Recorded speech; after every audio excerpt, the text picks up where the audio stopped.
Cordial saludo, compañeros. Mi nombre es Wilmar Ospina Mondragón, estudiante del doctorado en Ciencias de la Educación de la Universidad Cuauhtémoc de Aguascalientes, México. En este momento curso el seminario titulado Política Educativa en el Contexto Nacional e Internacional con la doctora Alma Blanca del Carmen Gómez Cruz.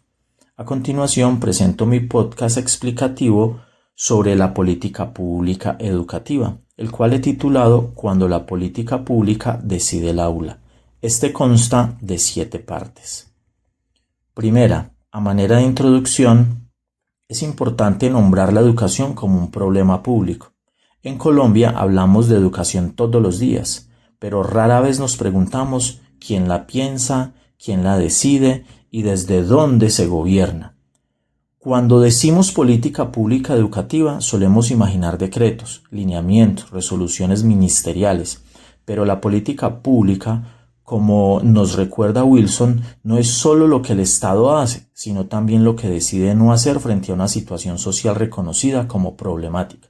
Y en Colombia, la educación ha sido históricamente un problema público permanente, aunque no siempre haya sido abordado con la misma profundidad con la que se mide.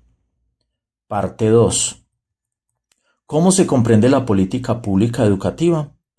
Wilson define las políticas públicas como acciones y decisiones del Estado orientadas a resolver problemas sociales y satisfacer necesidades colectivas.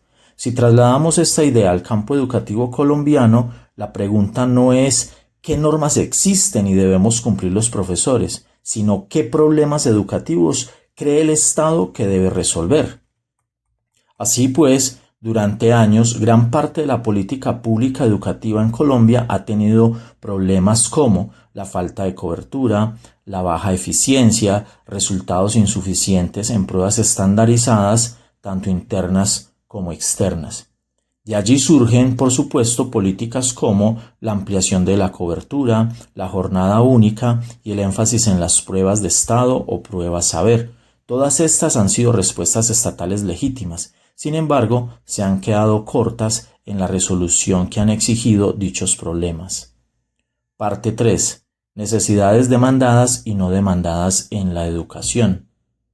Wilson distingue entre necesidades sociales demandadas y no demandadas. En este punto es clave porque así se puede leer en la política pública colombiana. Por ejemplo, algunas necesidades demandadas son el acceso al aula, el acceso a la escuela, la alimentación escolar, la mejoría de la infraestructura y la gratuidad educativa. Estas demandas han dado lugar a políticas visibles, presupuestadas y evaluables. En otro caso, algunas necesidades no demandadas son, por ejemplo, la falta de formación y desarrollo del pensamiento crítico, la falta de autonomía pedagógica por parte del docente, la falta de una educación más ética y una ciudadanía profunda, y la evaluación formativa y no punitiva en las aulas escolares. Dichas necesidades existen, pero no siempre entran a la agenda pública con la misma fuerza, y cuando estas problemáticas no ingresan en la agenda pública, la política pública guarda silencio, y ese silencio también educa, para bien o para mal. Parte 4. Agenda educativa y poder, ¿qué entra y qué queda fuera de la política pública? Wilson señala que no todo problema social logra ingresar a la agenda gubernamental. En Colombia, por ejemplo, esto se hace evidente cuando observamos que se priorizan los resultados medibles, se estandariza el aprendizaje, se evalúa al estudiante y al docente más como indicadores que como sujetos que comprenden el mundo.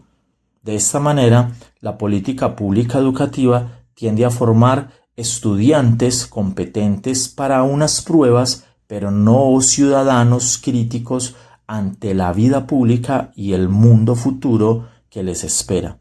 Sin embargo, esto no significa que las políticas públicas sean inútiles, sino que responden a una determinada concepción de la educación, profundamente ligada a modelos de eficiencia, competitividad y rendimiento emanados del mismo mundo moderno y de las políticas económicas que se establecen a lo largo y ancho del planeta.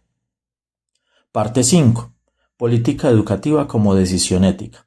En este punto es muy importante decir que esta es la dimensión más profunda del texto de Wilson, pues él nos recuerda que las políticas públicas se orientan, al menos en su formulación, hacia el bien común. Pero el bien común jamás será neutro. En Colombia, decidir el bien común implica determinar qué se evalúa, cómo se evalúa, qué se financia, qué se exige, y esto nos lleva a una conclusión determinada: qué tipo de ciudadano se quiere formar en nuestro país. De hecho, cuando la política pública educativa se concentra casi exclusivamente en estándares, deja en segundo plano preguntas muy esenciales, como las siguientes: ¿qué lugar ocupa la escuela en la democracia? ¿Qué tipo de pensamiento necesita un país marcado por la desigualdad y la violencia? ¿Qué significa educar para lo público en un país históricamente fragmentado y con brechas sociales ampliamente estimadas? Sexta parte: el docente y la escuela frente a la política pública. Desde la lógica de Wilson, la política pública no se construye solo desde el Estado, sino también desde los actores sociales, estudiantes, padres de familia, directivos, docentes. Sin embargo, en las políticas públicas educativas colombianas, el docente suele ser más un ejecutor que un copartícipe, y asimismo sucede con padres, estudiantes y directivos. Se les pide normalmente cumplir las normas, hacer reportes, llenar formatos o diligenciarlos más bien, y mejorar los indicadores presupuestos en la norma. Pero rara vez se les reconoce como sujetos políticos capaces de pensar la educación desde el territorio, el contexto y la experiencia pedagógica. Aquí la política pública educativa corre el riesgo de convertirse en un mero acto administrativo del sistema, más que en un proyecto pedagógico de la nación en función de los sujetos que queremos formar para el futuro. Séptima parte. A manera de conclusión, es importante decir que educar también es hacer política y tomar postura política. Así, las políticas públicas educativas no inician en el ministerio ni terminan en un decreto. Realmente empiezan cada vez que una sociedad decide qué vale la pena enseñar, para qué y para quiénes. Comprender las políticas públicas educativas en Colombia a la luz de Wilson es reconocer que pensar críticamente la política educativa no es oponerse a ella, sino recuperar su sentido público, devolverle la pregunta ética que la técnica suele esconder.